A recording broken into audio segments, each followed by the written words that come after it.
Hadirin hadirat yang ulun hormati, yang ulun muliakan, mudah-mudahan semuanya mendapatkan ridha dari Allah Subhanahu wa taala.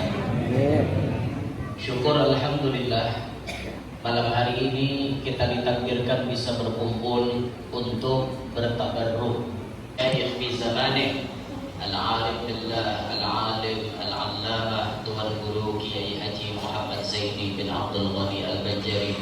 Mudah-mudahan ini berataan menjadi wasilah kita mendapatkan nazarah dari Rasulullah, kita mendapatkan pandangan daripada Abah Guru, sehingga dengan berkat itu kita berataan bisa dari dunia sampai akhirat berkumpul dengan beliau.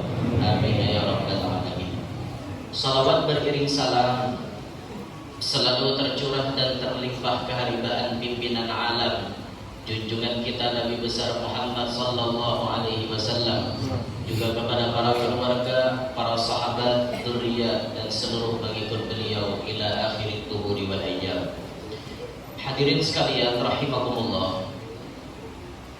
Allah Subhanahu wa taala menceritakan kejadian Isra wal Mi'rajnya Nabi di dalam Al-Qur'an yang mulia.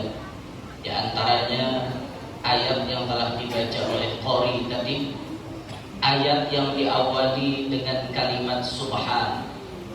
Subhan digunakan diantaranya satu litanzih, untuk menyatakan kesucian.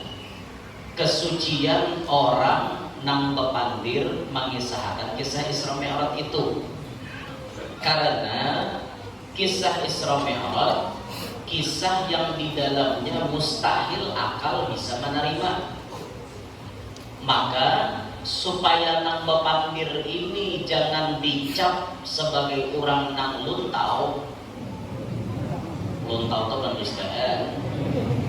Jangan dicap sebagai orang nang pendustaan, maka sudah diwanti-wanti Allah terlebih dahulu, subhan, maha suci. Nang bepandir ini bukan orang kotor. Nang bepandir ini zat yang maha suci. Ini kalimat subhan, tujuan pertama litanzih. Yang kedua, tujuan subhan litta'ajjub, untuk menyatakan keheranan, untuk menyatakan bahwa kisah nang pacang dikisahkan setelah kalimat berikutnya ini kisah-kisah yang ajaib, yang menurut akal kada mungkin masuk. Itu tujuan kalimat subhan. Subhanalladzi asra, maha suci Allah yang ia telah memperjalankan. Asra berasal daripada kalimat sara yasri, maknanya ia berjalan. Asra yusri, maknanya ia memperjalankan. Berarti ada yang diperjalankan. Di dalam asra ada fa'il, ada maf'ul nang pacang dijalankan silin, ada orangnya nang pacang dijalankan.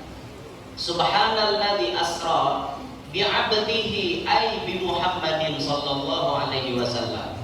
Maha suci Allah yang ia telah memperjalankan dengan seorang hambanya, yang dimaksud hamba di situ Nabi kita Muhammad sallallahu alaihi wasallam. Kenapa Allah memakai kalimat abdun? Tujuannya ada tiga. Satu, kalimat abdun dikatakan ulama tafsir akhassul awsafi wa asyrafuha, sifat yang paling khas, sifat yang paling khusus, yang paling mulia daripada semua sifat yang ada. Allah kadang menyebut Nabi Muhammad binabiyyihi wala bi rasulihi, dengan kalimat Nabi kada, dengan kalimat Rasul kada, tapi Allah mengkhitob Nabi kita Muhammad, menyebut Nabi kita Muhammad bi'abdihi, dengan seorang hamba.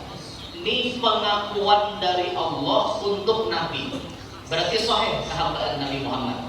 Berbeda dengan kita. Kalau kita nih statusnya mengaku hamba, diakui jadi hamba belum tentu. Ya Allah, ulun hamba pian, iya gerak ya Tuhan. Misalnya atau modelnya kayak itu. Tapi kalau Nabi Muhammad sidin langsung, Nabi Muhammad itu dikatakan hambaku kata Allah. Diabdihi dengan seorang hambanya.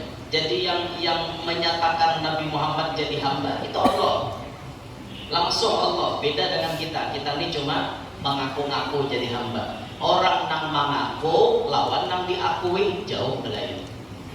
Mengaku lawan diakui jauh belain. Ada sama ya. Orang mengaku jadi habib, mengaku tapi Rabithah Alawiyah itu lain habib. Berarti kan ada diakui lah. Nah, samalah. Lain. Nang mengaku lawan diakui lain. Nang mengaku-ngaku bisa bujur bisa palsu. Amun nang diakui Pak berarti sudah pasti bujurnya. Rasulullah nang mengakui sidin jadi hamba.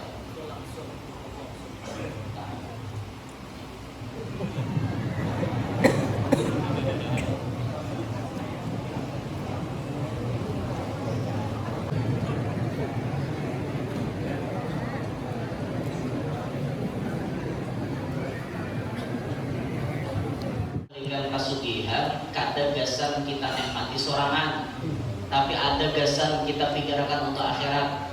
Nang dimakan jadi tahi, nang dipakai bisa rakai, tapi nang diwakafkan disedekahkan kekal abadi selama-lamanya untuk kita. Bahkan sedekah itu orang-orang dulu kalau kada berduit, sedekah dijadikan bahan pemancing rejeki. Inilah yang sering diamalkan oleh almarhum Abuya Al-Habib Hasan bin Ahmad Baharun. Beliau ketika awal-awal membangun pondok Dalwa, Abuya banyak terlilit hutang. Abuya banyak gali lubang tutup lubang. Katanya nyaman nampian gali lubang tutup lubang tuh. Gali lubang. Lubang digali, menggali lubang untuk menutup lubang. Tertutup sudah lubang yang lama, lubang baru terbuka. Gali lubang tutup lubang. Katanya nyaman gali lubang tutup lubang. Tutupi sini tak buka pulang sana, tutupi sini tak buka pulang sana. Itu dulu. Macam apa Abuya memancing supaya rezeki banyak datang? Malam-malam Abuya berjalan. Ada dapat tukang beca, bagi duit. Esok subuhnya Abuya menghadiri keajaiban Allah. Ada orang mahakari ke pondok untuk biaya beliau. Dakwah kayak itu sidin. Makanya sampai sidin bojab akhrij ma fil jab ya'tika ma fil ghaib. Keluarkan apa yang ada di dalam kantongmu, pasti akan datang nang gaib-gaib menentimu. Pasti itu ya. Nang kada disangka-sangka datang. Baliyazda, tambah. Makanya jangan dipalarakan. Titipan Allah jangan dipalarakan. Hidup jangan jadi orang pamalar. Pamalar lawan orang lain namanya bakhil. Ada nang parah pada bakhil, Syuh itu lawan orang pamalar, lawan bini pamalar, lawan anak pamalar, diri sendiri pamalar. Biasa ngapa hidup nang ini? Mengulani dunia. Makan iwak karing sapat nampak gede kepalanya. Hari Jumat baju kada suah waras. Bila ke masjid baju partai di purok. Kayak apa? Kayak itu. Coblos nomor 2 tulisannya di belakang. Kawan sembahyang di belakang, Allahu Akbar. Boleh kalau tinggal kamu Ka'bah musuhnya kawan. Aku nomor 1 juga. Di nomor 2 pilihan. Itulah orang sugih. Karai ralang. Jadi orang sugih itu tukar gamis nang larang-larang, tukar kopiah nang larang, tukar salawat tapeh nang larang. Tapi itu jangan tukar nang 80.000, tukar nang minimal setengah juta atau tambah 2 juta.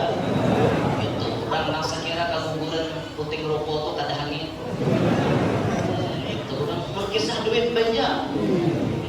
Duitnya kada ada, itu jangan disangka. Duit ada. Menukar cincin nang larang-larang itu orang. Menukar cincin nang harga 5.000, 10.000. Kita tukar cincin nang larang nang harga 46 juta. Salawi juta kan itu pun duit ada jurang kisahnya duit ada yang membantir memiliki kepala benar. Yo jangan pamalar lah, jangan pulihkan sebelum panitia mulai makan sorban. Sorbannya banyak masuk tingkatnya weh malah sampai kepada kami saya tahu. Banyak nama sorban minjam dulu. Ada daun mulut, ada daun sorban. Nah, nama coljas sebenarnya bau malah. Oke. Nah, hadirin sekalian rahimakumullah, kembali ke kisah Isra Mi'raj. Tujuan kalimat bi'abdihi satu itu tadi menyatakan ini sifat yang paling tinggi, yang paling mulia di antara semua sifat. Yang kedua, kalimat abdun itu sebagai lambang, sebagai simbol bahwa Nabi Isra Mi'raj bijismihi wa ruhihi. Nabi Isra Mi'raj dengan jasad dan roh beliau. Karena ada nama pendapat Nabi itu Isra Mi'raj pakai roh, tapi pendapat ini mardud, ditolak. Yang paling mu'tamad diperpegangi Nabi Isra Mi'raj dengan jasad dan roh beliau. Yang ketiga, fungsi kalimat abdun itu untuk menjagakan umat Nabi Muhammad dari kesesatan. Kama dhallat ummatu Isa bin Maryam alaihi salam bihaitsu qalu Isa ibnullah. Allah menjagakan umat Nabi Muhammad supaya kada tersesat nakaya umatnya Nabi Isa. Kenapa umat Nabi Isa maka sesat? Satu, karena dalam pandangan mereka Nabi Isa ini luar biasa haratnya, lahir kada babah, bau mawara timbul lahir, kan aneh. Wah ini gue banyak juga jenang kayak itu aja kada babah. Tapi nang kada babah wayang ini abahnya dasar melarikan diri, mbah malapuh buka ada tempat lagi. Siti Maryam karena kalau disamakan Siti Maryam itu orang berdiam dalam kamar, berdiam dalam mihrab, beramal beribadat, berjalan kada bisa. Ada awak bengkak paruh ujung pengeluh hilir. Malam jam 11, jam 12, jam 3 yang naik ke rumah wajar bengkak. Seorang juga kelakuan membengkak seorang tuh tanpa dengan merujak. Tidak kalau disamakan dengan Siti Maryam, kan ada dua. Kan Nabi Isa kan ada abah. Satu, ajaib sudah. Nang kedua, hanya lahir bisa berpandir. Imbah itu mukjizat sini luar biasa saktinya. Sampai Nabi Isa itu kan diberi gelar Al-Masih. Masih itu artinya tukang pusut. Apapun yang dipusut Nabi Isa jadi. Orang matanya buta dipusut Nabi Isa langsung melihat. Orang mati dihidupkan oleh Nabi Isa. Karena sumber saktinya Nabi Isa, umatnya kelewatan mengkultuskan Nabi Isa. Sampai disebut Isa ibnullah, Isa anak Tuhan. Allah kada mau umat Nabi Muhammad sesat. Kesaktian Nabi Muhammad jauh lebih harap daripada Nabi Isa. Bahkan lebih harap daripada semua Nabi dan Rasul yang lainnya. Apa aja yang diberi Tuhan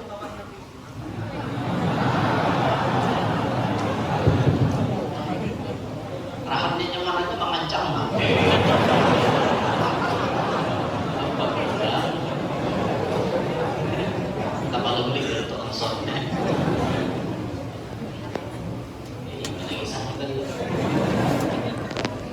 sabarataan mukjizat yang diberikan oleh Allah kepada nabi-nabi dan rasul yang lain itu ada pada Nabi kita Muhammad. Semua ada. Sampai nang kada pernah diberikan kepada nabi-nabi, yaitu perjalanan Isra Mi'raj. Ini perjalanan yang super ajaib, yang kurang lebih kalau ditempuh jarak normal memakan waktu puluhan ribu tahun hanya sampai. Itu cuma diberikan kepada Nabi Muhammad. Berarti Nabi Muhammad liwar harapnya, liwar saktinya.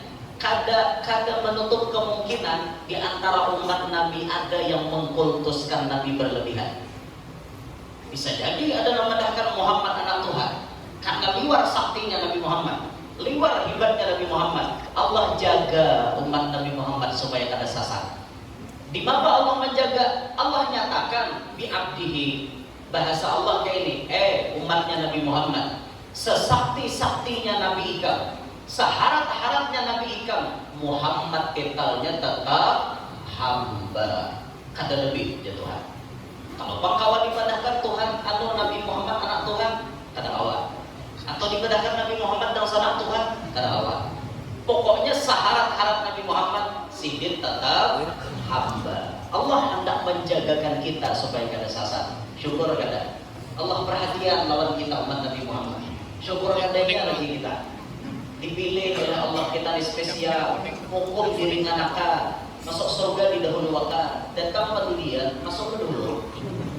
Syekh Abdul Rahman Ad-Daibai menulis dalam kitab Maulid Ad-Daibah beliau, summa arudduhu minal arash qabla an yabrudal farash. Nabi dikembalikan dari arash sebelum bekas belakang Nabi Barabah itu dingin. Nabi awal-awal berangkat Isra Mi'raj, Barabah di Hijr Ismail. Satu riwayat Nabi Barabah di rumah Ummi Hani. Ummi Hani itu sepupu Nabi, namanya Atiqah binti Abi Thalib. Di situ Nabi rancak guring. Siang-siang Nabi rancak guring. Kailulah guring siang, rancak di rumah Ummi Hani. Makanya Ummi Hani itu ada meriwayatkan hadis tentang aroma wangi paluhnya Rasulullah. Nabi itu guring tak paluhan, calurukan paluh Rasulullah. Sayangnya Atiqah kabuang ditanai sidin pakai wadah. Idah ditanai dijadikan sidin sebagai minyak harum tiap hari. Jadi minyak harum parfumnya keluarga Ummi Hani itu memakai paluh Nabi kita Muhammad SAW. Paluh kita mana ada itu? Paluh kita ini macam-macam bau. Ada yang bau tarap masak, ada yang bau ayam berjaram, ada yang bau jinahu. Tahu jinahu ya?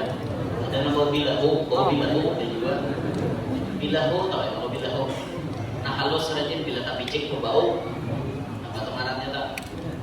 Bau banget bila tak picik rajin. Bilahu bahasa Allah. Ada tahu bahasa sini apa? Nah picik halus tak. Nangau kan? Lain nangau. Lebih lah kayak itu. Bilahu bahasa Allah kita luar.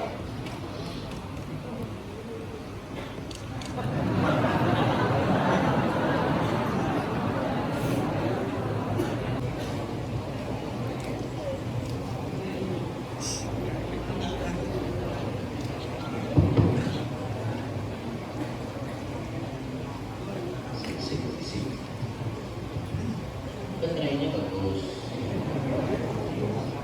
Apa talinya? Sinyalnya orang punya kan memang maju. Sinyal itu kayak itu orang banyak membina ketingkahnya ya. Mau dapat talinya dari mendengar.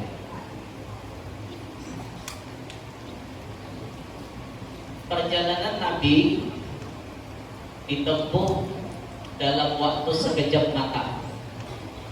Padahal kalau kita hitung kalkulasi matematika dari Mekah menuju Palestina itu 1 bulan pakai onta nak laju, ontanya gede 1,5 aja sampai. Itu nak laju biar ontanya dari Palestina naik ke langit 500 tahun. Langit pertama kedua 500 tahun. 2 ke 3 500 tahun. 3 ke 4 500 tahun. 4 ke 5 500 tahun. 5 ke 6 500 tahun. 6 ke 7 500 tahun. Dari Makkah ke Palestina aja itu tulangnya sudah memakan waktu 4.000 tahun 1 bulan. Belum boleh. Jika sampai langit ke-7 aja Nabi bolak-balik itu menghajatkan waktu 8.000 tahun 2 bulan. Iya Pak Pian. Ada masuk akal ini. Naik ke Mustawa pula, anggap aja sudah diganapakan waktu yang ditempuh oleh Nabi kita malam itu kurang lebih puluhan ribu tahun. Jarak yang mestinya ditempuh puluhan ribu tahun itu bisa ditempuh oleh Nabi kita hanya dalam waktu sekejap mata. Bujur-bujur luar biasa ya. Umur karena mungkin dah sampai kayak itu. Karena Nabi sudah mewanti-wanti kita hasadu ummati baina sittina wa sab'in, dikatam, dipanen umur umatku itu antara 60 sampai 70. Diakhiri umur umat Nabi Muhammad rata-rata 60 sampai 70. Ada sampai ribuan, ada lagi kita nih 600-an kita nih mencari. Itu kita ratusan pun ada juga berancang dari dia dengan hidup dia meminta juga Tuhan umur panjang, lak dikawani sehat walafiat, panjang umur warang dari malah pakai orang gaduh. Nama gaduh ini juga banyak bara gerunung nya. Lawasnya jangan korek ini aja mati. Pasti nyalingo dengan gaduh tahu kan. Pasti ada ucap nama itu ya. Ya Allah ya. Udahlah mikirnya. Ini kedengaran suaranya ini. Yang tadi bang. Merasa biar mik menyamarkan ini. Yang ini murah rasanya. Kalau segeser dari kan tuh mahal. Kalau bisa lagi panitia ada duitnya karena udah untuk melunasi melunasi tanah, kan masalah juga sebutin kan. Mikrofonnya salawi juga, nyaman kayak ini. Kayak almarhum Guru Zulhi itu kan, salawi juga. Makanya sini gua pamit jarak jauh nyambut. Mau ada duitnya, ada aja nggak? Enak, lu lunasi tanah juga. Tanah juga sudah lagi, tukar mikrofon lah enak. Ya Allah. Perjalanan yang luar biasa panjangnya, tapi ditempuh oleh Nabi hanya dalam waktu sekejap mata. Ini bujur-bujur keajaiban yang diberikan oleh Allah khusus untuk Nabi kita Muhammad sallallahu alaihi wa alihi wasallam. Dan waktu yang panjang itu ditempuh dalam waktu yang sangat singkat. Ini pun bisa terjadi kepada para wali. Memang kata kawan menyamain kayak Isra Mi'raj, tapi ingok-ingoknya, rasa-rasanya kawan ada hiripannya. Wali-wali itu bisa sekejap mata ada di mana-mana. Contoh, Abah Guru Semumpul Sidin kada tulang haji, tapi waktu itu wukuf di Padang Arafah.